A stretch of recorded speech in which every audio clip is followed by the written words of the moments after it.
karena khilafah tidak menghormati sebagai tamu. Nah, saya sebagai tuan rumah menjaga rumah. Kalau ada rumah kemasukan rampok, saya lawan rampoknya, saya mati, saya syahid.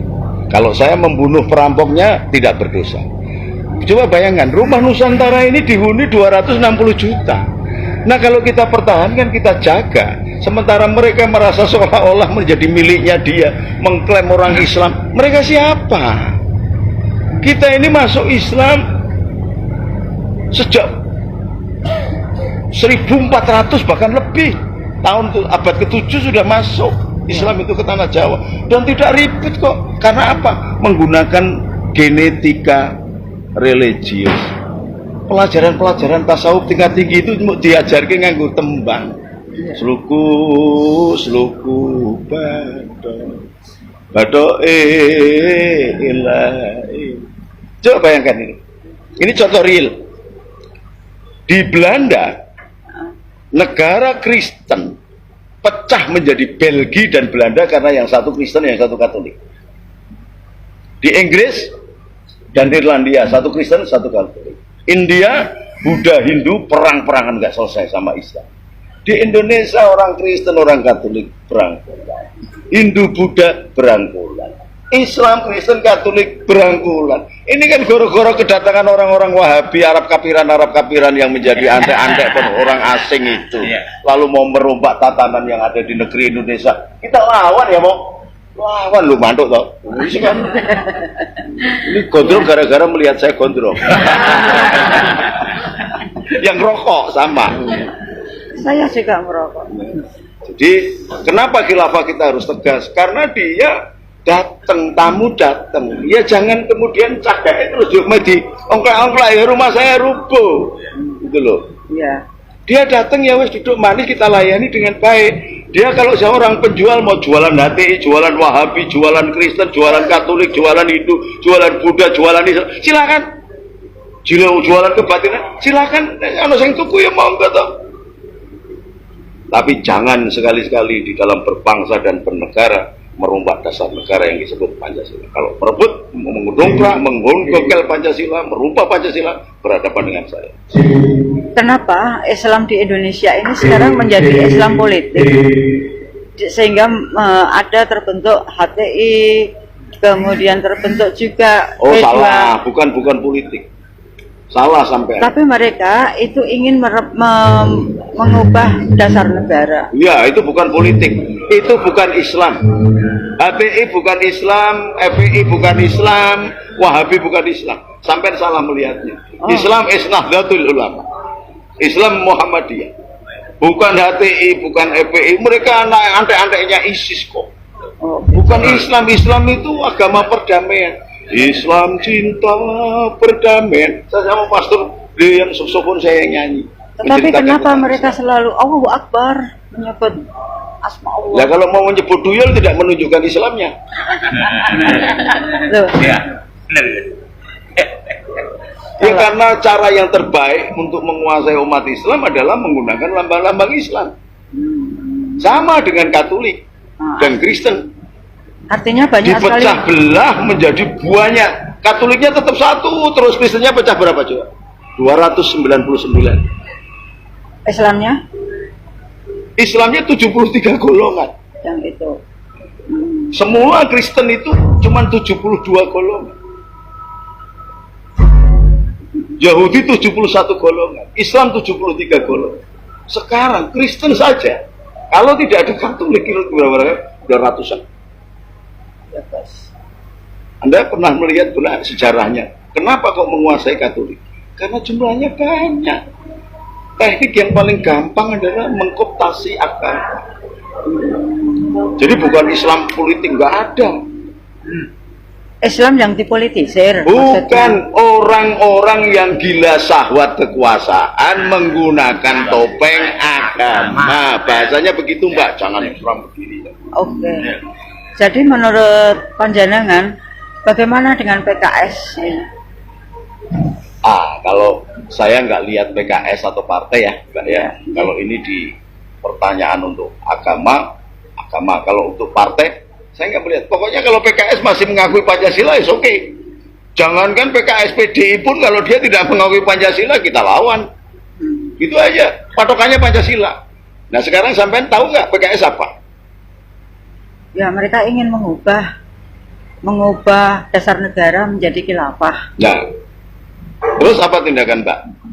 Ya kita harus tenggelamkan. Lah ya tenggelamkan ya sudah sama aja. Sampai aja perempuan berani tenggelamkan apalagi saya. Gus Nuril, satu lagi pertanyaan. Ini panjenengan sangat menguri-uri budaya dan begitu paham dengan sejarah. Ada sabdo palon segala dan banyak aksesoris, ada gamelan dan sebagainya tentang budaya. Tetapi panjenengan juga seorang kiai. Bagaimana mengaplikasikan dua kekuatan ini? Kita selalu mendengar Islam budayaku, Jawa budayaku, Islam agamaku. Sederhana kok. Kalau sampai menjadi anak-anak ideologi Bung Karno ya jadilah Islam Indonesia. Jadi Katolik Indo, bukan Katolik ala Eropa, Islam ala Arab. Islam Nusantara. Jangan salah itu. Terus budayanya bagaimana? Ya budayanya mengikuti karena perkembangan sebuah bangsa itu dilihat justru dari budayanya. Nah kalau budaya Jawa ribuan tahun yang lalu kakek moyang kita ini sudah menciptakan yang namanya keris, itu diakui oleh UNESCO sebagai masterpiece, karya maha agung. Berarti apa? Budayanya tinggi. Maka ketika dia beragama harusnya lebih berbudaya. Bukan ketika beragama jadi budayanya hilang, itu agama racun namanya. Justru ada agama ini makin tinggi. Ketika memeluk Katolik, ada dulu namanya Kiai Katolik, itu namanya kalau nggak salah Kiai Sadra. Seorang Katolik bergelar Kiai Sadra, melebur dengan budaya Jawa. Romo Mangun Wijaya melebur dengan budaya Jawa. Gus Dur, apalagi seorang Nuril Arif. Ya memang harus melebur kita ini. Begitu kehilangan budaya kita ini bukan apa-apa. Jati diri bangsa itu karena kita punya budaya, dan budaya kita ini paling indah di seluruh dunia. Tidak ada yang namanya orkestra yang demikian komplit kecuali gamelan dan wayang. Ada ceritanya, ada dramanya, ada musiknya, ada sendratarinya, ada kecuali wayang. Maka seluruh dunia mengagumi wayang. Anak wong Jawa dhewe yo ora tahu menghormati budayanya, nek direbut Malaysia yo nesu. Lah kan lucu. Ya. Gitu loh.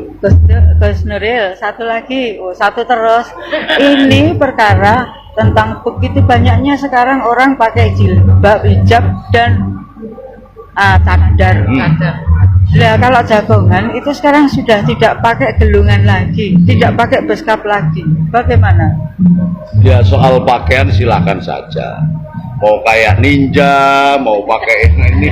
Tapi Indonesia itu punya kebudayaan baju nasional. Maka saya lebih seneng melihat Mbak Yu ini pakai kerudungnya begini. Ya. Bukan diubel-ubel kayak pentol korek. Loh, saya juga gini kan.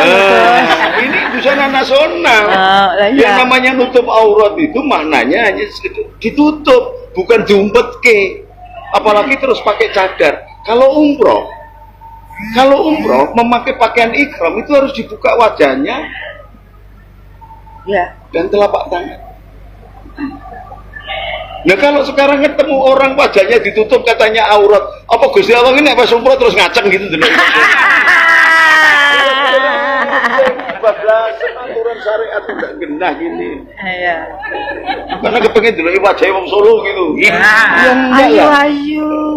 Ya ayu nih wong dia yang nyipta sendiri mau bikin bidadari apa bidadara atau tidak komplit aja bisa.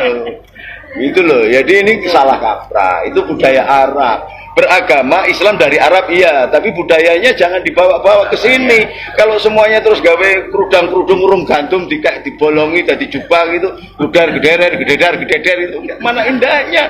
Maka saya pakai ini yang dipakai oleh keturunan Sunan Giri, namanya Pangeran Singosari, karena dipakai oleh kerajaan Singosari. Romonya pakai pakaian sama. Bukan Bali itu dari keturunan Majapahit. Majapahit dari Singosari, Singosari dari Tunggul Tumapel, Tunggul Ametung, Tunggul Ametung dari Dharma Wangsa, dari Prabu Erlangga. Kita harus menarik sejarahnya di situ, bukan berhenti pada Majapahit. Wah, tapi mereka kan berasal dari maling, pembunuh Ken Arok. Tunggul Ametung dibunuh oleh Ken Arok, dan sekarang Ken Arok juga yang menurunkan seluruh raja-raja di Sampai Jawa. belajar sejarah jangan di YouTube-kan. Karena nanti yang kalau sampai siarkan berbahaya. Oh, Karena itu nggak bisa sepotong-sepotong begitu. Di dalam kerajaan, kan itu ada perpindahan kekuasaan itu biasa. Sampai ingat di Demak itu setelah Tunggul Ametung juga di kerajaan Demak yang sampai sekarang jadi raja-rajanya di Solo itu bunuh-bunuhan juga. Jangan sampai lihat bunuh-bunuhan. Nah kalau perang mempertahankan ya mesti bunuh-bunuhan. Perang salib juga bunuh-bunuhan, dan banyak perang-perang yang lain bunuh-bunuhan. Kristen Katolik aja 3,5 juta orang Katolik dibunuh di Jerman oleh orang Kristen.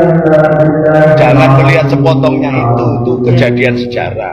Di Demak itu ponakan membunuh pamannya yang namanya Sunan Prawoto, itu membunuh Adipati Sabrang Lor, bukan Kalinyamat. Kalinyamat itu adiknya Pangeran Prawoto, Iya. Sunan Prawoto.